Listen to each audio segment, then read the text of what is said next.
காசிமேட்டிலிருந்து மீன்பிடிப்பதற்காக படகில் சென்ற மீனவர் படகிலிருந்து தவறி விழுந்து பரிதாபமாக உயிரிழந்தார். சென்னை அடையாறு பகுதியில் வசித்து வருபவர் மணி.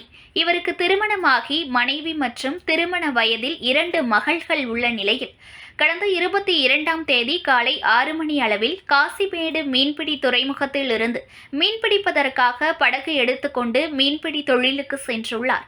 அதன்பின் வியாழக்கிழமை அன்று 3 மணி அளவில் அவரது உறவினர் ஒருவரின் தொலைபேசிக்கு தொடர்பு கொண்ட மணி உடன் மீன்பிடி தொழிலுக்கு சென்ற சக மீனவர்கள் மணி கடலுக்கு மீன்பிடிக்க சென்ற இடத்தில் படகில் ஏறி இயற்கை உபாதை கழிப்பதற்காக சென்ற பொழுது கீழே விழுந்து மரணமடைந்து விட்டதாக கூறியுள்ளார்.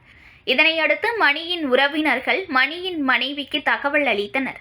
இதனைத் தொடர்ந்து மீனவர் மணியின் மரணத்தில் சந்தேகம் இருப்பதாக கூறி காசிமேடு மீன்பிடி துறைமுக காவல் நிலையத்தில் மீனவர் மணியின் உறவினர்கள் அளித்த புகாரின் பேரில் போலீசார் விசாரணை மேற்கொண்டு காசிமேடு மீன்பிடி துறைமுக போலீசார் இன்று அவருடைய உடலானது கரைக்கு எடுத்து வரப்பட்டது.